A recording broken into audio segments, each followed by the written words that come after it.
Okay, so my name is Chris Hellawell, as you can see.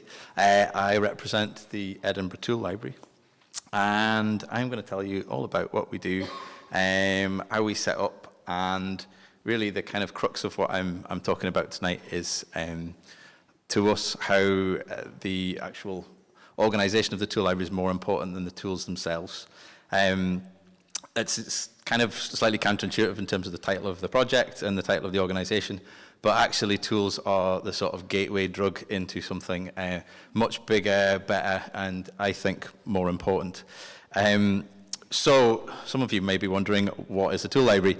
It works exactly like a regular library, which hopefully everybody here is aware of. Instead of books, we have tools. In exactly the same way you sign up, you borrow tools, you take them home, you use them, and you bring them back, hopefully. And if you don't bring them back, you get a fine. And you also get a library card. It all comes from my time visiting Toronto. I went to see the Toronto Tool Library. I kind of got the aspect of, well, sharing is good for the environment. It reduces your carbon footprint, and it also saves you a lot of money. This is actually Toronto on Midsummer's Day.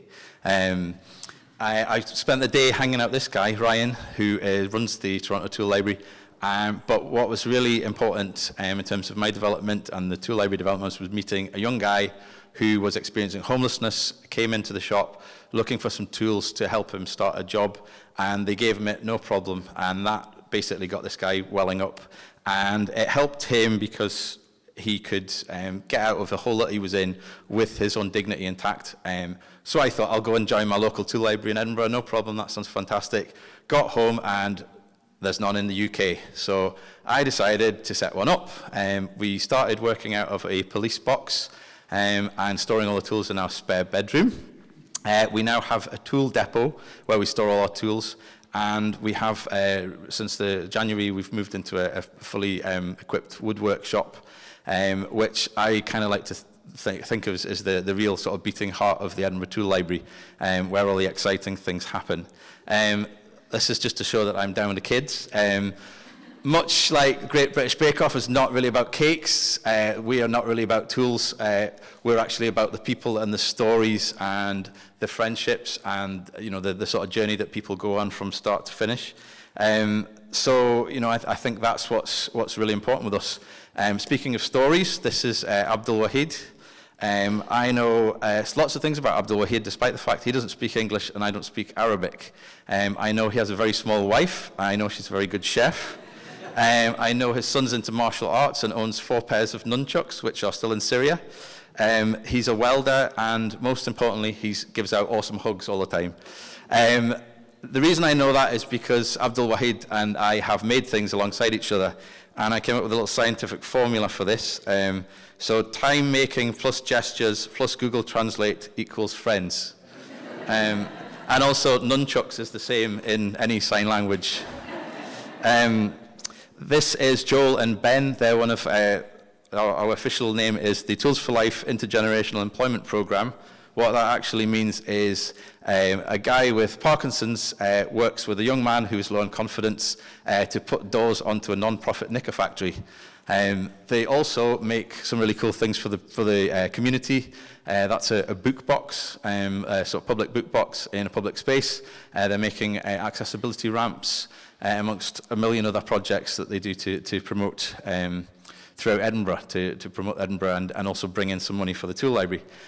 We've just started teaching classes. This is our first little group of guinea pigs, who are proudly showing off these completely new to woodwork. After 3 lessons, that's them coming up with their own very fancy mortise and tenon joints. And next we have, we run a program called the Volunteer Assembly, which is local charities and groups pitching to our volunteers to engage with their project. This is the first one we did, where a local charity that supports young people who are at risk of homelessness, we built a sort of community garden for their front garden. We've also worked with another group called Dad's Rock, who are all about basically getting dads to spend more time with their kids. These are young dads, young fathers, not the band. They essentially were parents of age 14, 15, and they made bikes for their kids for Christmas. We're also building a giant musical instrument with them. We're not just about sharing cultures, we're actually about building a culture of sharing. And what we've discovered with the tool library is that actually people want to share things, it's just about finding an avenue for them. We've actually got 4,000 tools, and I think we've bought 20 of them, which I think is pretty good going.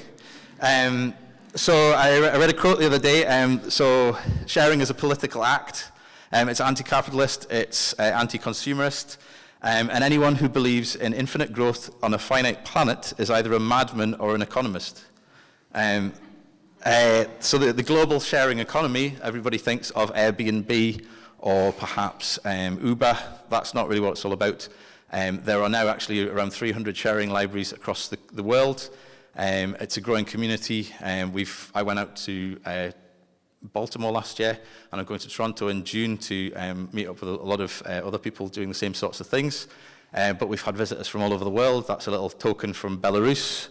We've also had somebody from Bochum in Germany, Ljubljana, Brighton, Utrecht, Vancouver, and even from all the way from Stirling as well. Really exotic kind of people coming to see us. What we're really excited about at the moment is that Glasgow is also getting a tool library. Now, you may think that's a picture of Glasgow. It's not, actually. It's to try and make the point that it's all about communicating the message, and our message has gone as far as Fallujah and actually all the way from Dover to the Mongolian border on the back of a Ford Fiesta. So that's a good little marketing ploy if you guys want anything. Resources are going down, so sharing is going to have to be increased. We're all going to have to share more in the future. So let's start doing it now. Let's share knowledge, skills, time, food, and perhaps even tools. But tonight, let's just share a beer and a lovely evening. So I think that's me.